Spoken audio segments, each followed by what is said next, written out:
Senhoras e senhores, um bom dia a todos.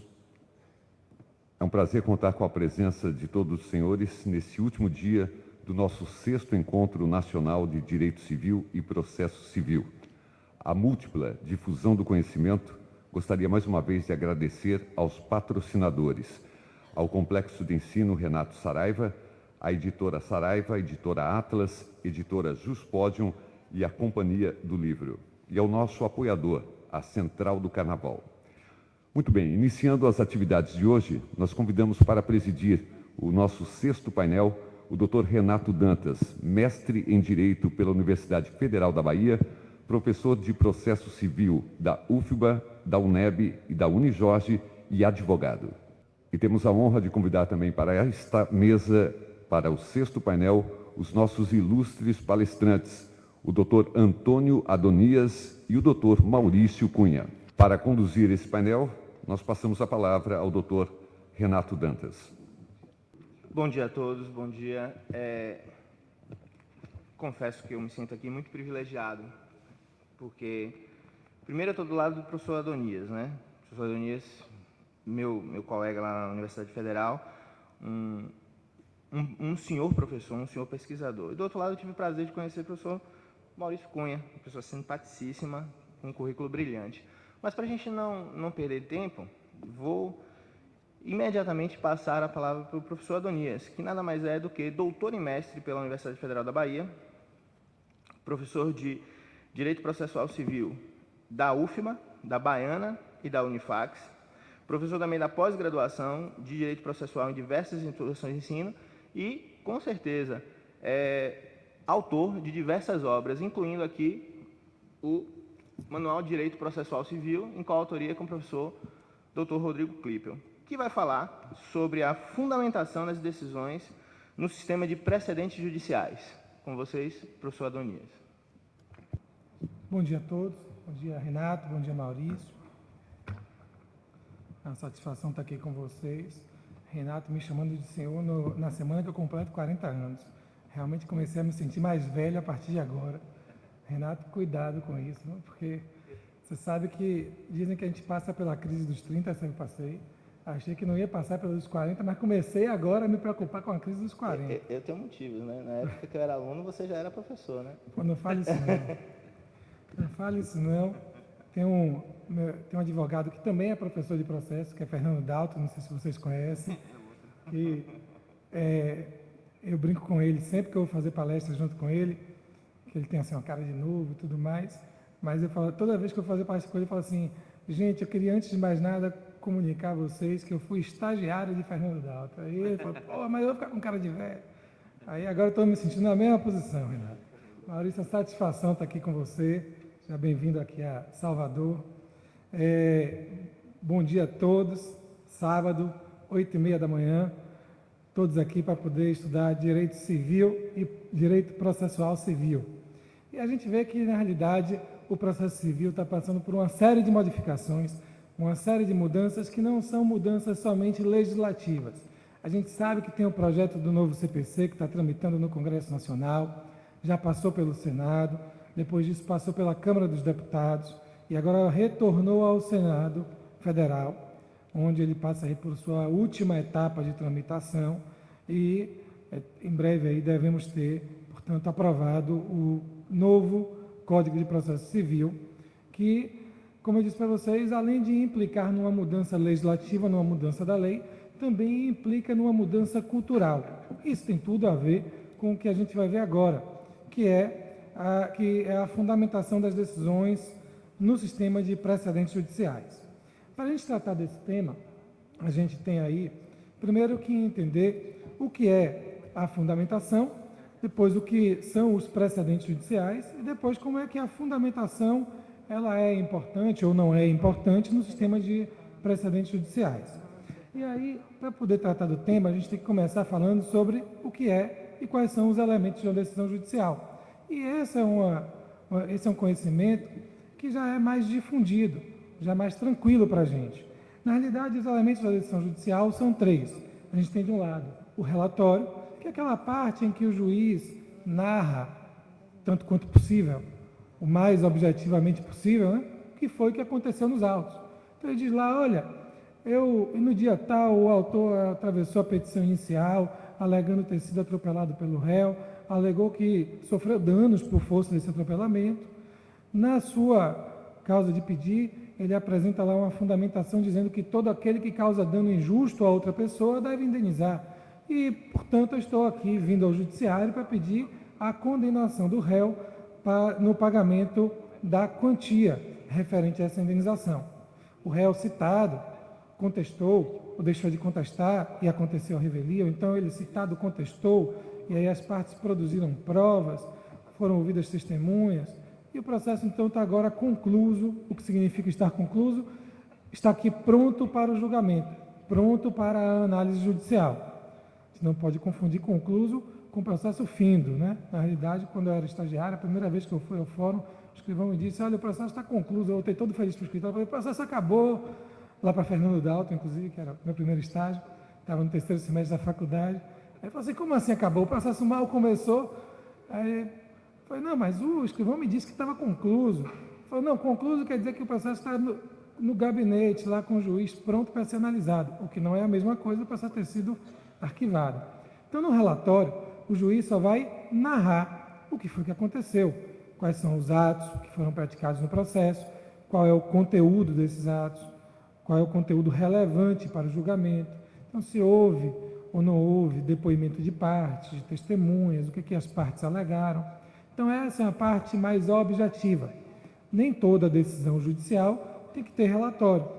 Vejam vocês que nos juizados especiais, por exemplo, a legislação dispensa o juiz de apresentar um relatório. O segundo elemento de uma decisão judicial é a fundamentação. Aqui está a motivação. É aqui que o juiz vai demonstrar qual foi o raciocínio que ele utilizou para poder formar o seu convencimento.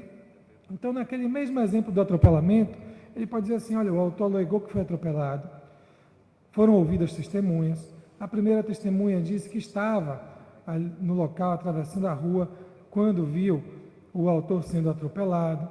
Ou então ele pode dizer, olha, o autor alegou que foi atropelado, o réu foi citado e não contestou. Aconteceu a revelia, está lá no relatório. Aí ele vai fundamentar como o sistema jurídico me autoriza o juiz a presumir que os fatos alegados pelo autor são verdadeiros diante da ocorrência da revelia. Estou aplicando os efeitos da revelia. Estou considerando que aqueles fatos alegados pelo autor são verdadeiros. Portanto, eu considero que o autor foi atropelado. De outro lado, o ordenamento jurídico afirma que aquele que causa dano injusto a outra pessoa deve indenizar. Então, ele está mostrando o quê? O que foi que ele analisou, quais foram os fatos que ele considerou provados, qual é a força, qual é a eficácia que ele atribui a uma determinada prova, se ele entende, se ele ouviu 2, 3 testemunhas com depoimentos diferentes. Então, como é que essas testemunhas convenceram? Elas tiveram depoimentos todos uniformes ou tiveram depoimentos contrastantes? Se tiveram depoimentos contrastantes, por que ele firmou seu convencimento a partir do depoimento de uma delas? Se ele estava mais segura, narrou o fato com mais detalhes, enquanto a outra estava mais insegura, não conseguiu explicar, não conseguiu responder todas as perguntas. Então ele vai ali narrar, ele vai expor como foi que ele chegou àquela conclusão. Bom, como foi que ele formou o convencimento dele. E aí nós temos o terceiro elemento, que é a parte conclusiva, a parte dispositiva da decisão judicial, que é a parte em que o juiz julga efetivamente. O julgamento vai estar na parte dispositiva, quando ele vai afirmar o seguinte, olha, condeno, diante de tudo que eu expus lá na fundamentação, eu condeno o réu a indenizar. Então, diante de tudo que eu expus lá na fundamentação, eu deixo de condenar o réu. O autor alegou que foi atropelado, não conseguiu provar que foi atropelado, não conseguiu provar os danos, julgo improcedente o pedido de condenação do réu. Vejam vocês que aqui a gente pode até fazer uma comparação com a própria lei.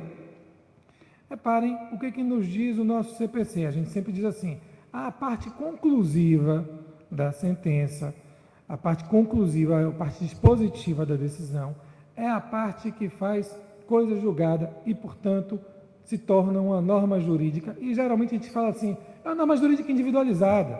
Na realidade, não podemos nem dizer que é uma norma jurídica individual. Por quê? Porque quando nós temos, por exemplo, a decisão do STF sobre uma ADIM, ele afirma a lei é constitucional, a lei é inconstitucional, e aquela norma jurídica não vai se aplicar a somente as duas partes, não vai se aplicar somente naquele caso concreto. Se ele disser que a lei é inconstitucional, ele vai estar dizendo ali, olha, essa lei não pode ser aplicada, não está de acordo com o texto constitucional e não pode ser aplicada em nenhum caso. Bom, mas a gente sempre afirma que a conclusão é a norma jurídica. A gente podia até fazer aí um comparativo, como eu dizia eu, com a lei. Quando a gente tem um processo legislativo, procedimento legislativo de criação de uma lei, a gente tem o quê? A iniciativa, os debates, então, as possíveis modificações, as emendas, passa lá pelas comissões, pela Comissão de Constituição e Justiça, e aí a gente tem uma exposição de motivos para a lei, que é a fundamentação. Por que que aquela lei está sendo criada? E aí o legislador vai dizer, olha, exposição de motivos, estou criando esse novo código, criando essa lei aqui por tal e tal motivo, porque a sociedade anseia por isso, porque é necessário rever o direito processual civil. Então, ali a gente tem a fundamentação, a exposição de motivos da lei. Mas, quando a lei é criada, o que nos interessa, o que tem eficácia de norma jurídica, ou seja, o que é uma norma jurídica? Aquilo que nós temos que seguir, aquilo que tem eficácia coativa, que é imperativo. Vejam, é o dispositivo legal. Quando a gente interpreta a lei, a gente primeiro lê o quê? O dispositivo, artigo tal. Então a gente começa a ler e diz assim, isso aqui é lei, isso aqui é uma norma jurídica. Por quê? Porque isso aqui é o que vai ter eficácia, ter força coativa, isso aqui eu tenho que seguir. E a gente usa a exposição de motivos da lei, a fundamentação da lei do legislador, para quê? Para poder, às vezes, interpretar. Para dizer assim, olha, de acordo com a exposição de motivos, o legislador levou esse critérios em consideração para poder criar a lei. Então, aqui a gente podia dizer, olha, a fundamentação, ela mostra o raciocínio do juiz e a conclusão é que se torna norma jurídica. Mas por que que nós dizemos isso? Por quê? Porque não é porque a gente quer que a conclusão seja norma jurídica, que ela se torna norma jurídica. Não é um querer meu ou de cada um de vocês. É porque há uma determinação de que essa parte conclusiva da decisão judicial passe a ter essa eficácia. Isso a gente vê a partir do artigo 467 do CPC. Quando o CPC regula a coisa julgada, ele diz lá, olha só, denomina-se coisa julgada material a eficácia que torna imutável e indiscutível a sentença, não mais sujeita a recurso ordinário ou extraordinário. Então, se eu tenho uma decisão judicial, e aí eu usei todos os recursos que eu tinha no sistema, apelação, recurso especial, recurso extraordinário, não tem mais recurso nenhum, a decisão se torna imutável. Vejam, ou então, quando eu tenho lá uma sentença e a parte se conformou, não recorreu, ou até perdeu o prazo para recorrer, a decisão se torna imutável, não está mais sujeita a nenhum tipo de recurso, nem ordinário, nem extraordinário. E aí o 468, o artigo seguinte, diz assim, a sentença que julgar total ou parcialmente a lide tem força de lei nos limites da lide e das questões decididas. Então vejam, quando a gente diz que a sentença se torna imutável e que a gente diz que a sentença, ela na realidade tem força de lei, a gente está dizendo assim, isso aqui tem que ser seguido. Essa decisão, ela tem uma eficácia coativa. Ela não é uma mera poesia em que eu vou recitar para minha namorada, para minha esposa, que eu vou poder seguir ou deixar de seguir. Uma vez aplicada, uma vez proferida a decisão, a parte conclusiva dela condena o réu a pagar tantos reais pelo autor. Aquilo tem que ser seguido. E se o réu não pagar voluntariamente, aí nós temos a execução, que é a forma forçada de fazer o cumprimento. Ah, réu, você não vai pagar não? Então vamos penhorar seus bens, retirar quantia lá da sua conta bancária. não tem quantia, vamos penhorar seu carro, expropriar seu carro, penhorar um imóvel, expropriar esse imóvel, obter dinheiro e entregar o dinheiro para o autor. Então, essa norma, essa parte conclusiva da decisão, tem que ser seguida, porque tem essa força de lei. Ou seja, na realidade, a gente está querendo dizer que ela tem força de norma jurídica, ela é coativa, ela não é facultativa, não pode ser seguida facultativamente. Mas e a fundamentação, aquela parte que o juiz expõe o raciocínio? Será que ela se torna imutável também? Será que ela tem essa imutabilidade e tem que ser seguida pelas partes? E de acordo com o nosso ordenamento, de acordo com o nosso CPC, tradicionalmente ela não tem essa eficácia. Vejam, o artigo 469 diz: não fazem coisa julgada, ou seja, não se torna imutável. Os motivos, ainda que importantes para determinar o alcance da parte dispositiva da sentença. Número 2, a verdade dos fatos, estabelecida como fundamento da sentença. Então, notem vocês que a motivação, a fundamentação, não se torna imutável. Então, é bem possível acontecer o seguinte, vejam vocês, o autor move uma ação contra o réu, alegando que foi atropelado, o réu é revel. O juiz presume. Considero que houve atropelamento. Considero que houve danos. Considerando que quem causa danos injustos a outra pessoa deve indenizar, condena o réu a indenizar. Vejam, essa fundamentação de dizer considero que houve o atropelamento não se torna imutável. Isso é importante por quê? Porque imaginem vocês que o Ministério Público mova uma ação penal contra o réu, acusando o réu de ter praticado um ilícito lá na seara criminal, decorrente do atropelamento. O réu atropelou a vítima e causou lesão corporal grave. O réu causou a vítima e levou a vítima a óbito. Vejam, se a fundamentação se tornasse imutável, eu não poderia rediscutir naquele processo penal se houve ou não houve atropelamento. E, na realidade, como essa fundamentação não faz coisa julgada, não se torna imutável, eu posso perfeitamente discutir lá na seara penal. Então, o réu optou, muitas vezes, por não se defender na seara civil, por isso foi condenado, por força da revelia. E o juiz presumiu que houve atropelamento. Nada impede que, numa demanda penal, ele vai lá e se defenda, e, ao se defender, ele demonstra que não houve atropelamento. Vejam vocês, portanto, que a motivação da decisão não vai fazer coisa julgada. Não vai, portanto, ter essa eficácia de imutabilidade, não tem essa força de lei, como o legislador diz. Daqui a pouco eu vou contestar essa expressão usada pelo legislador. Mas vejam vocês, então, que não, a fundamentação serve para quê, então, se ela não tem essa força de lei? Para o controle da decisão judicial, minha gente. Repare, como é que eu controlo?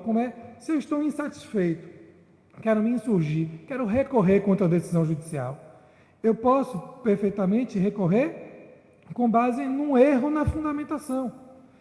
Por quê? Porque, vejam, já existiu o sistema da convicção íntima.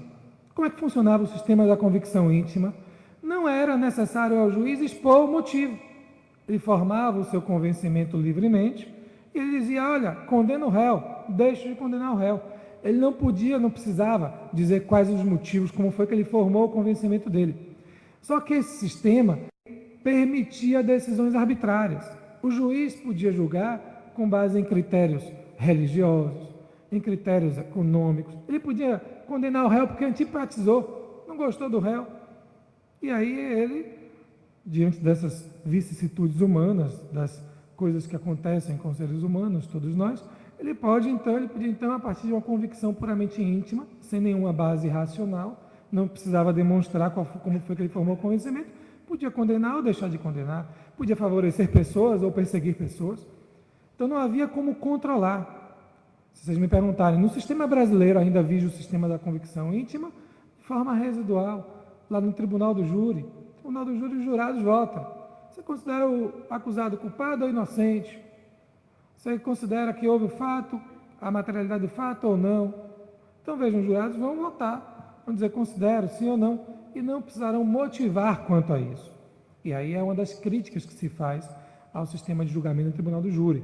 Mas vejam vocês, aqui no processo civil, a gente tem o sistema do livre convencimento motivado. o juiz precisa fundamentar a sua decisão. O artigo 93, inciso número 9 da Constituição, diz que toda decisão judicial é fundamentada para permitir o controle. Eu quero recorrer, juiz sair perdedor, entendo, veja tribunal, entendo que o juiz atribuiu um valor equivocado àquela prova. Ele examinou mal a prova documental, ele atribuiu uma maior força para o depoimento de uma testemunha em detrimento da outra. Então eu quero que você reveja isso, a fundamentação está equivocada. Aquele dispositivo de lei que ele trouxe para sentenciar, lá na sentença, não se aplica a esse caso. Veja o que diz a doutrina, o tribunal veja o que diz a jurisprudência. Quero, portanto, que reforme a decisão, porque a fundamentação que o juiz elaborou não permite chegar a essa conclusão. Então, a fundamentação, embora não tenha a eficácia normativa, não tenha a força de lei, como o texto diz, ela é importante para o controle das decisões judiciais. Muito bem. Vejam vocês, então, que a gente tem aí a distinção entre a conclusão e a fundamentação de uma decisão judicial. Já vimos, portanto, o que é a fundamentação, o que é a conclusão, e que a conclusão tem eficácia normativa, eficácia de lei. Muito bem. Mas nosso tema é a importância da fundamentação para os precedentes no sistema de precedentes judiciais. Precisamos entender agora o que é um precedente judicial, né? Porque a gente fica invocando de forma muito equivocada os enunciados das súmulas dos tribunais como se fossem precedentes judiciais. A gente diz assim, olha, de acordo com a súmula tal do STJ, é lícita a cobrança de assinatura no serviço de telefonia fixa. De acordo com a súmula tal do STF, isso pode ou não pode acontecer. Gente, eu costumo dizer o seguinte, a súmula dos tribunais, na realidade, são como um cardápio, como um menu. Quando a gente vai ao restaurante, chega lá e fala assim, deixa eu ver aqui o menu. Aí a gente tem lá, olha, tenho aqui, eu quero um filé com fritas, etc, etc.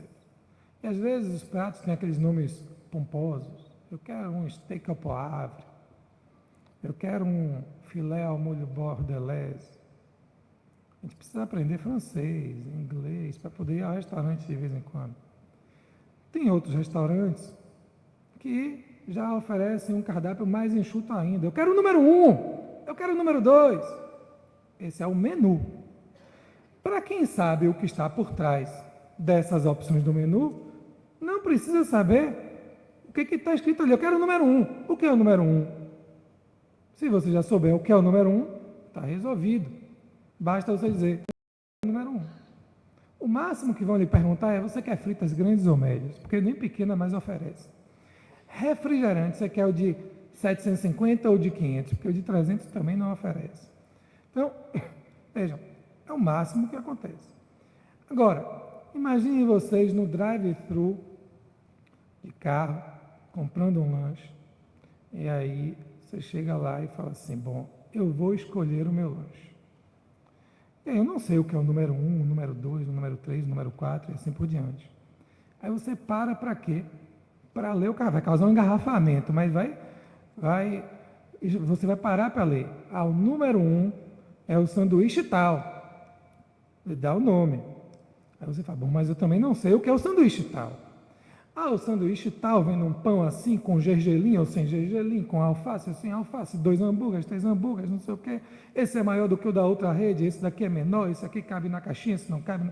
Então, você começa a ver o que é que compõe o número 1. Quando eu chego no restaurante e peço um steak ao poivre, se eu souber o que é um steak ao poivre, está ótimo. Quando a gente vai muitas vezes no mesmo restaurante, tem restaurante que a gente vai que eu nem peço mais o cardápio. Chego lá, já gostei de um prato, eu sou daqueles que chega no lugar, gosta do prato, nunca mais, eu nem experimento os outros. Aí chego lá, eu quero o prato tal. E aí, garçom anota, não preciso nem ver o cardápio. Mas se eu for num restaurante que eu nunca fui, eu vou pedir para ver o cardápio. Se tiver um nome que eu não conheço, aí eu vou dizer assim, olha, eu quero esse prato aqui. Mas como é composto o prato? Ah, isso aqui é um filé alto, que é servido com molho, à base de pimenta. Ah, que tipo de pimenta? Ah, Então, começa a haver a descrição do molho, a descrição do prato. Um filé bem passado, um filé mal passado, ao ponto para bem. Vejam, aí eu tenho que investigar o que está por trás do nome. Quando a gente fala a súmula do STJ, a súmula da STF, escreve a mesma coisa? Tem um enunciado da súmula da STJ que diz assim: pessoa jurídica sofre dano moral. É o nome do prato. Agora, por que é que ela sofre dano moral? Número 2, eu acho esse enunciado super mal feito. Outro dia eu estava escrevendo um artigo de processo, e aí o nome do artigo é assim: pessoa jurídica sofre dano moral? Interrogação. Por quê? Porque o STJ tem esse enunciado na sua súmula e tem julgado casos dizendo assim: não, os municípios, as pessoas de direito público não sofrem dano moral. Ah, mas não é pessoa jurídica? É pessoa jurídica. Ah, porque, vejam, o que está por trás daquele enunciado, pessoa jurídica sofre dano moral? As empresas que têm registradas marcas, as marcas precisam ter uma reputação. Se a reputação é denegrida, a imagem de uma empresa é denegrida, isso causa prejuízo à empresa. Então, ela sofre dano moral. Vejam, então, na realidade, o precedente não é o enunciado, que está ali, pessoa jurídica sofre dano moral. É o que está por trás dele, é a composição do prato. Vejam vocês que quando a gente afirma isso, a gente está dizendo o quê? Não basta ler o enunciado. Eu preciso saber o que foi que levou a chegar àquele enunciado. Aquilo é uma interpretação de um tribunal? Sem dúvida. Mas eu preciso identificar quais são os motivos, quais foram as teses utilizadas pelo autor, pelo réu, como foi que o judiciário concluiu. Isso aconteceu em reiterados casos.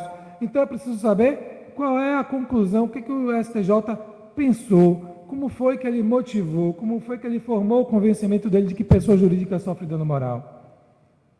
Bom, então quando a gente vai buscar o enunciado, a gente aplica muito mal as súmulas dos tribunais. Por quê? Porque não basta ler o enunciado. Quando a gente entra lá no site do STJ e clica no enunciado, a gente vê assim: os casos que foram utilizados para chegar àquele julgamento. Tem lá recurso especial número tal, X, Y, Z.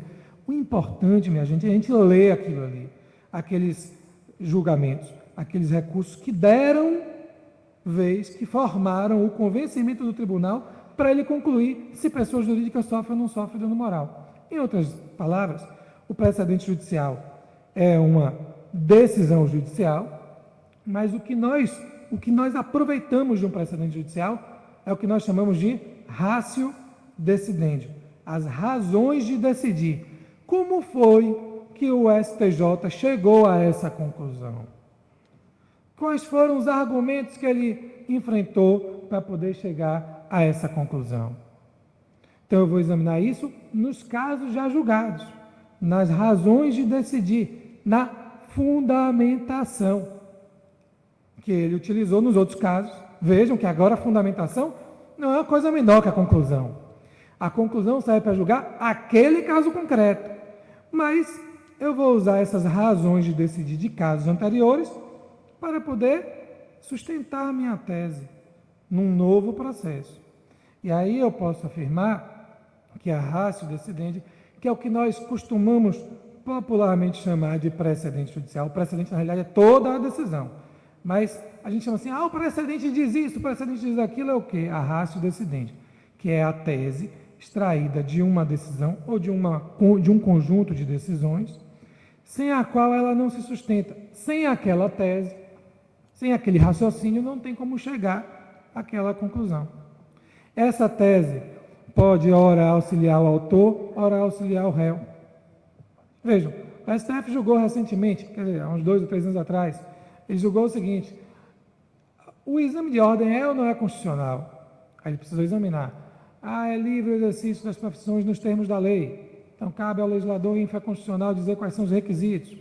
Pode o legislador infraconstitucional estabelecer o exame de ordem ou não pode? E concluiu que podia, e aí foi lá explicando. Bom, sem essa fundamentação, ele não tem como chegar à conclusão. Isso é a ratio decidendi. É a tese, a fundamentação de uma ou de algumas decisões judiciais que eu vou poder aplicar para outros casos. Então, a ratio decidendi é extraída da fundamentação de uma decisão judicial. Mas qual é a importância dos precedentes no sistema jurídico brasileiro? Aqui eu preciso acabar com uma coisa que me angustia, com um mito que me angustia. A gente diz assim, os precedentes judiciais são muito, muito, muito importantes nos sistemas de common law. E nos sistemas de civil law não são importantes. Por quê? Porque o sistema de civil law é baseado na lei. O sistema de common law é baseado na jurisprudência. Isso é um equívoco. Por que é um equívoco? Primeiro, porque a gente precisa distinguir sistema de tradição jurídica. E aí eu falava no começo, repare, o novo CPC envolve uma mudança de cultura. As tradições jurídicas estão ligadas à formação cultural dos povos. Tem povos que têm a tradição de civil law e tem povos que têm a tradição de common law. Isso não tem nada a ver com lei, nem com costume, nem com jurisprudência, nem com eficácia persuasiva ou vinculante de precedentes. No sistema de civil law, a gente parte de uma premissa. Qual é essa premissa? Na tradição do civil law. É o seguinte, o legislador, a gente nessa paranoia de que só vale... A gente vive nessa paranoia, né? Ou seja, onde é que isso está na lei? Por que eu preciso fazer isso? Porque está na lei, então me mostra. Senão eu não faço. No sistema de civil law, o legislador tenta fazer com que todas as regras para solucionar todos os conflitos estejam no texto legal. O juiz seria a boca da lei. Então, preciso de uma regra para resolver um conflito, está na lei. Preciso de outra regra para resolver outro conflito, está na lei. No sistema de common law, não. Não há essa preocupação em criar regras capazes de solucionar todos os conflitos. Então, eu posso ter cláusulas gerais, que são tão utilizadas hoje em dia na nossa legislação. Então, o legislador diz quais são as cláusulas gerais, traz no texto legal muitas vezes princípios, princípio da igualdade, razoável duração do processo, devido processo legal, da cooperação, lealdade, boa-fé. E aí o juiz tem uma maior margem interpretativa. Então, a gente foge daquela paranoia de que a resposta para todo conflito tem que estar na lei. Há uma maior margem para o juiz interpretar. Então, aí a gente tem a definição do que é a tradição de civil e de common law. É só isso. Não é mais nada além disso. E isso decorre do quê? Da cultura de um povo. Se eu quero deixar o juiz com uma maior margem ou uma menor margem de interpretação, então eu vou me alinhar ao civil ou ao common law. Isso é uma tradição jurídica. E o que são os sistemas jurídicos? São os ordenamentos. O sistema jurídico brasileiro é o ordenamento brasileiro, o sistema jurídico argentino é o ordenamento argentino, e a gente sabe que ordenamento não é só lei, é lei, costume, jurisprudência. Então eu preciso distinguir aí o que é tradição do que é sistema jurídico. Aí a gente, então, agora fazendo essa correção, a gente vai dizer o quê? O Brasil tem um sistema jurídico que, a priori, era vinculado ao civil law. Ou seja, em que o nosso legislador tentava criar regras mais objetivas possíveis para poder fechar todas as lacunas. Só que hoje em dia a gente vê que o nosso legislador vem criando textos legais dizendo assim, olha, na realidade eu estou aqui dizendo o princípio tal, tal e tal, o juiz tem uma maior margem de interpretação. E quando o que tem a ver? Por que o precedente judicial tem ou não tem a fundamentação de uma decisão? Pode ser aplicado ou não em outro processo. Vejam, por que a ratio decidendi, o precedente judicial, pode ser aplicado num segundo processo, num terceiro processo? Para saber isso, a gente precisa saber se o precedente tem eficácia persuasiva ou vinculante. Quando ele tem eficácia persuasiva, ele só serve como elemento de convencimento. Juiz, olha só, o STJ já disse isso. O TJ da Bahia já disse isso. Então, fique tranquilo que se você acompanhar essa tese, você não está sozinho. Você não é louco. Outras pessoas já pensaram isso, já passaram por isso. Quando a eficácia vinculante, é diferente. Eu vou dizer assim, juiz, olha só, eu tenho aqui um precedente e ele tem que ser aplicado. Ele tem eficácia normativa.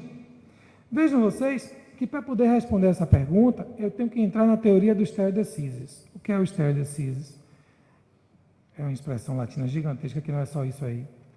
Que diz assim, Aquilo que foi resolvido de uma forma deve ser mantido daquela mesma forma. Ou seja, os tribunais já julgaram milhares e milhares e milhares de casos para saber é devido ou não a cobrança da assinatura na telefonia fixa. Já julgaram milhares de vezes isso. Já enfrentaram milhares de vezes várias fundamentações, vários argumentos, chegaram ao convencimento. Por que eu vou ficar repetindo? Por que eu vou ficar submetendo ao judiciário a mesma questão para ele poder reanalisar, se ele já analisou? Então, a gente diz que um precedente judicial tem eficácia de lei, eficácia normativa, melhor dizendo, quando vige no ordenamento, vige no sistema jurídico de um determinado país, o stare decisis. E o stare decisis tem duas características: a força obrigatória dos precedentes. Então, alguém tem que dizer, esse precedente tem que ser aplicado. Ele não tem aplicação facultativa, não serve só como um mero meio de convencimento do juiz, como mera persuasão. Tem eficácia vinculativa. E número 2, a ideia de hierarquia funcional entre esses precedentes, conforme o tribunal do qual emanem. Então, se eu tenho um tribunal superior, STF, ele cria um precedente, os outros tribunais têm ou não têm que seguir. O STJ examina milhares de casos sobre assinatura de telefonia fixa, os outros tribunais têm ou não têm que seguir. Bom, mas onde é que isso está? Não está na nossa vontade, mais uma vez. Não está no meu querer. Quero que seja assim, quero que seja assado. E aí, minha gente, vejam vocês. Hoje é praticamente tranquilo, é praticamente pacífico de que os precedentes judiciais no Brasil têm eficácia vinculativa, já nesse CPC. Vejam o que diz o artigo 518 do CPC. O juiz não vai receber o recurso de apelação quando a sentença estiver em conformidade com súmula do STJ ou do STF. Então, o juiz examinou um caso, proferiu uma decisão que está de acordo com as teses já afirmadas pela STJ ou pela STF. Aí eu, parte perdedora, recorro da sentença dele. Ao invés dele mandar meu recurso para o tribunal, ele vai dizer assim, não, minha sentença está em conformidade com os enunciados das súmulas do STJ ou do STF. O que ele está fazendo? Pegando os precedentes, que eu volto a dizer, não é só o menu, é o conteúdo, não é só o nome do prato, não é só o número do lanche, é o conteúdo. Ele vai dizer assim, olha, aquele caso ali se aplica aqui. Aquela fundamentação usada naquele caso se aplica no meu caso. Portanto, não vou mandar esse recurso para o tribunal, não. Por que não? Porque é muito provável que o tribunal diga, o STJ já resolveu assim, então eu vou manter a decisão do STJ. Por quê? Porque se eu não mantiver, aí o recurso vai chegar no STJ. E aí o STJ vai dizer o quê? Pô, vocês ficam me mandando o mesmo recurso toda vez. Eu já disse qual é o meu entendimento sobre isso. E trago uma coisa nova. Eu quero uma nova experiência. Aquele espírito adolescente da STJ. Vejam, o 1557 diz, o relator vai negar seguimento. Quando eu falo espírito adolescente, estou fazendo um elogio, viu, gente? É espírito jovial. Vocês sabem que a juventude, ela renova, rejuvenesce. Ao contrário do que acontece quando a gente chega aos 40 anos, o professor Renato diz que já chamou você de senhor, você começa a falar, eu já vou para casa com uma crise que vocês não têm ideia. Então, para o 557 diz, o relator vai negar seguimento a recurso que esteja manifestamente inadmissível, improcedente, prejudicado ou em confronto com súmula ou com jurisprudência dominante do respectivo tribunal, TJ da Bahia, TRF da primeira região, do STF ou de tribunal superior. Então, se meu recurso subir, o que vai acontecer? O relator, monocraticamente, sem precisar levar o recurso para um órgão colegiado, composto por uma série de julgadores, uma pluralidade de julgadores, ele vai fazer assim, eu sozinho vou negar seguimento a esse recurso. O recurso não vai para lá, não, vai ficar parado aqui, ó, vai ser extinto. Ou o parágrafo 1º A diz assim, se a decisão recorrida estiver em confronto com súmula ou com jurisprudência dominante do STF ou de Tribunal Superior, o relator poderá dar provimento ao recurso. Aí é o inverso. A decisão não está de acordo com a jurisprudência dominante ou com a súmula dos tribunais superiores. Então o relator vai dizer assim, sozinho, sem levar para o colegiado, mais uma vez, olha, eu vou julgar o recurso sozinho e vou dizer que o recorrente tem razão, porque a sentença lá de piso, lá de primeiro grau, estava equivocada. Vejam, Então, eu tenho que dizer o quê? Que no nosso ordenamento jurídico, a jurisprudência dominante e as súmulas dos tribunais superiores não vão ser aplicadas facultativamente, não. O 518 e 557, trazidos aqui a título de exemplo, já demonstram que eles têm eficácia. Eu não digo, juiz, aplique se quiser. Ele diz, o relator negará seguimento, dará provimento. O juiz negará seguimento. Isso é uma ordem. Bom, então eu posso dizer que os precedentes judiciais têm eficácia de norma jurídica, para a gente poder entender, tem eficácia vinculante. Isso significa que tem eficácia de norma jurídica? Para a gente entender isso, a gente precisa distinguir texto de norma jurídica. E aí, o que é o texto? O texto é só o que está ali materializado em palavras. Existe o texto legal, que é o da lei, existe o texto jurisprudencial das decisões judiciais. Texto não é norma jurídica. A norma jurídica é a interpretação que nós fazemos de um texto. Vejam, costumo fazer a seguinte comparação. Isso é igual à música, minha gente. Quantos aqui leem uma partitura musical? Se eu botar uma partitura, se eu ler aqui, uma pessoa. Então, já é um quórum qualificado, viu, doutor? Reparem, quando eu tenho uma partitura, se eu projetar, é que eu não trouxe aqui hoje, mas se eu projetar um texto, que é uma partitura musical, muita gente vai dizer assim, não sei interpretar, isso não me diz nada. Deixa eu ver lá, semínimas, mínimas, cocheias, semicocheias, fusas, semifusas, pausas, não sei o quê, clave de sol, clave de dó, muita gente não vai entender. Não tem como interpretar. Ora, reparem, se eu der a mesma partitura para vários músicos, eu vou ter diferentes interpretações.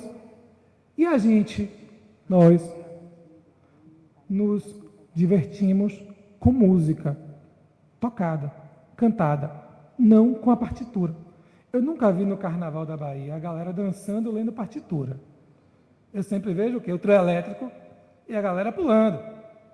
Porque a música nos toca, a música nos diverte, a música nos traz sentimentos bons, ruins, de alegria, tristeza. É como o script de um filme. Vejam, conheço uma advogada chamada Ana, trabalha lá comigo, e aí ela é uma pessoa muito emotiva, e ela diz assim, olha, todo filme, ela chora, novela, propaganda, ela chora. E aí ela tem um namorado, noivo, aliás, já estão morando juntos, já posso dizer que estão casados. Se eles ouvirem isso, vão querer contestar às vezes, né? Mas vamos lá. Reparem, então ele é todo racional, né? Aí quando vão para o filme, sala de cinema, não sei o quê, música, som, imagem, no escurinho do cinema, aí ela começa a se debulhar em lágrimas, né? Começa a chorar. Aí, o que acontece? Ele vem, ele fala assim, Ana, ela, que foi? Lenço, a maquiagem já foi. Que foi, Ricardo? Isso é ficção, Ana. Não tem por que chorar. Aí, até eu, quando vou para o cinema com eles, dá vontade de levantar a cadeira, bater, né? Porque a gente está ali entretido, né? Interpretando. E ele está lá, ó, se colocando como um terceiro. Um dia foram assistir Olga, aquele filme, que a história é real, né?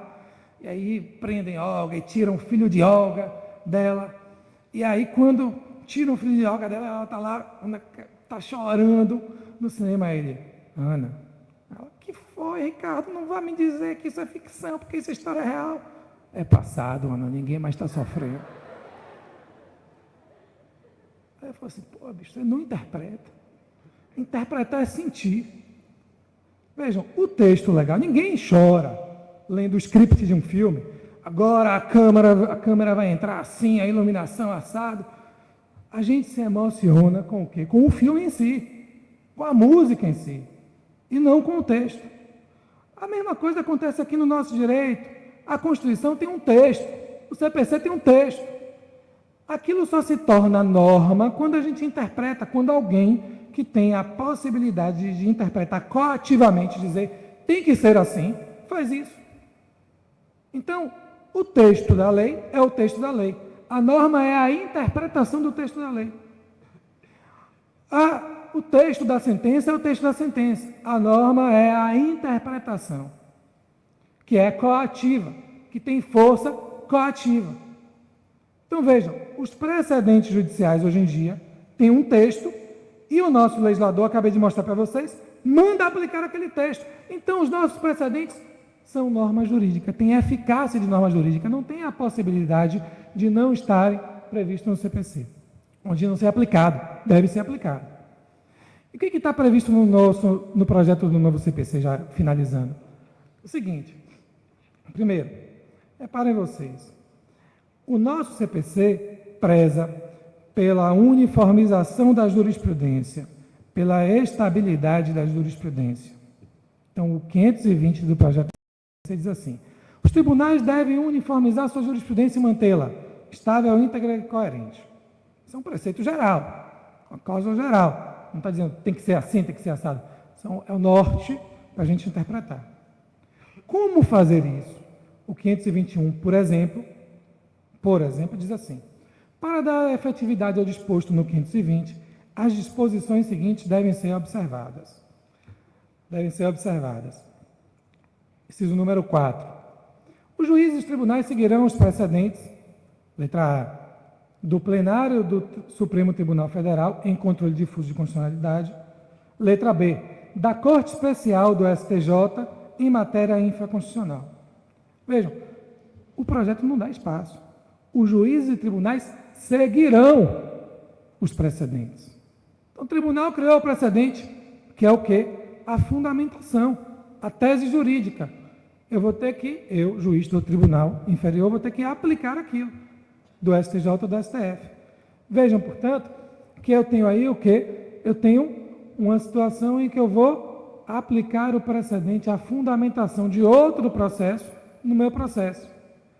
A isso nós chamamos de fundamentação per relationem. O juiz, no novo caso, no caso que ele está analisando, ele vai fazer o quê? Ele vai examinar os precedentes, os casos que já foram julgados, verificar quais são os pontos de similitude, quais são os pontos de discrepância, para poder cotejar, analisar os dois e comparar. Na hora que ele comparar, ele vai dizer se aplica ou não se aplica. E se aplicar, ele não vai dizer se aplica de acordo, aí que vem o nosso erro, se aplica de acordo com o enunciado tal do STJ, com o enunciado X ou Y, 121, 122. Ele tem que demonstrar por que se aplica. Quais são os pontos em comum? Essa é a verdadeira fundamentação per relationem. É deficitária a fundamentação per relationem, que ele diz assim, se aplica nos termos do enunciado tal do STJ. Ele não analisou nada. Ele não me mostrou por que ele entende que se aplica ou que não se aplica. E aí, vejam, para não aplicar, finalmente, o parágrafo 5º do 521 diz o seguinte, que o precedente ou a jurisprudência, dotada do efeito previsto nos incisos do 521, ou seja, que tem que ser aplicado, né, poderá não ser seguido quando o órgão jurisdicional distinguir o caso sob julgamento, demonstrando fundamentadamente se tratar de situação particularizada por hipótese fática distinta da questão jurídica não examinada, a impor solução jurídica diversa. Então, ele tem que comparar o caso dele com a fundamentação dos outros casos e dizer assim, olha, não se aplica como. Por quê? Porque aqui eu tenho uma peculiaridade, aquilo não tem uma peculiaridade. Agora, vejam, o que nós criamos? Nós, brasileiros, criamos um sistema misto. Os sistemas jurídicos de common law, eles geralmente dão uma maior margem de interpretação para o juiz, e o de civil law tem regras mais objetivas. Por um costume nosso, nós dizemos o quê? Que o que não está na lei a gente não segue. Você diz assim, eu quero saber, por que eu tenho que fazer isso? Porque está na lei. Me mostre, se estiver na lei eu sigo, se não tiver eu não sigo. A gente tem que começar a quebrar esse aspecto cultural, porque a gente tem que começar a pensar assim, o que está no precedente tem que ser seguido. Aí a pergunta vem, onde é que isso está na lei? Aí nós criamos um sistema misto, porque há ordenamentos em que o costume é tão forte, que as decisões judiciais são tão fortes, que eu não preciso que a lei diga que a jurisprudência precisa ser seguida. No nosso sistema, a gente criou um sistema misto, um sistema sincrético. Repare, a gente criou um sistema em que a gente precisa dizer, que a lei precisa dizer, que o precedente tem que ser seguido. E não há problema nenhum nisso, isso é uma delícia. Por quê? Porque isso é nosso retrato. Nós criamos aí um sincretismo entre o sistema, entre as tradições. A gente criou um sincretismo entre common e civil law, aplicando a força vinculante dos precedentes. A gente precisou dizer, lei, diga que o precedente deve ser aplicado. Isso é próprio da nossa mistura, isso é próprio do Carnaval da Bahia. No Carnaval da Bahia, a gente vê os filhos de Gandhi, a gente vê a mudança do Garcia, a gente vê o Olodum, a gente vê Ivete, vê o Chiclete, mas a gente também vê David Guetta, a gente também vê forró universitário, sertanejo universitário, rock and roll. Nós somos misturados. Nós comemos lasanha com feijão. Eu acho bacana, quando a gente vai no restaurante, eu quero comer uma comida light hoje, vou no restaurante japonês, comida super light. Aí eu chego lá e falo assim, eu quero um hot roll com creme cheese. Toda vez que eu vou no mercado, gente, passo na frente do creme cheese, eu penso assim, estou numa seleção de setor de comida japonesa, não tenho dúvida. Com pepino, manga, às vezes tem morango. Eu quero ceviche, que é um prato, não sei se vocês sabem, mas é um prato peruano, não é um prato japonês. E eu quero, para acompanhar, uma jabuticaborosca. Reparem, não há coisa mais sincrética do que jabuticaborosca no restaurante japonês. Jabuticaba, fruta do Nordeste, com rosca, que é vodka, que é bebida russa, no restaurante japonês. E para terminar o jantar, eu peço uma torta búlgara ou um petit gâteau. Que, segundo um cliente meu, é um pequeno gatinho. A nova interpretação que ele dá a petit gâteau. Veja. E a gente volta para casa e no dia seguinte a gente liga e fala assim, poxa, ontem eu tive um jantar tão light. Comi um hot roll com creme cheese, com petit gâteau, com jabuticaborosca num restaurante japonês. Esse é o nosso restaurante japonês. Esse, vejam, quando a gente vai no Japão, o restaurante japonês é bem diferente. Um arroz meio empapado, cheio de vinagre, meio insosso. Não é essa delícia colorida que nós temos no nosso restaurante japonês. Mas isso é a nossa forma de ser, com nossas vantagens e nossos problemas. Nós precisamos pegar esse sistema, que é nosso, que é sincrético, que é misturado como o nosso restaurante japonês, como o nosso Carnaval da Bahia, e aprender a aplicá-lo. Não de acordo com as normas estrangeiras ou com o costume estrangeiro, mas de acordo com as nossas normas e com os nossos costumes. Agradeço a atenção de todos e fico à disposição. Bem, depois dessa brilhante palestra do professor Adonias, sem mais delongas, vou passar aqui para o professor doutor Maurício Cunha, que é juiz de Direito do Tribunal de Justiça de Minas Gerais, mestre e doutor em Direito Processual pela PUC de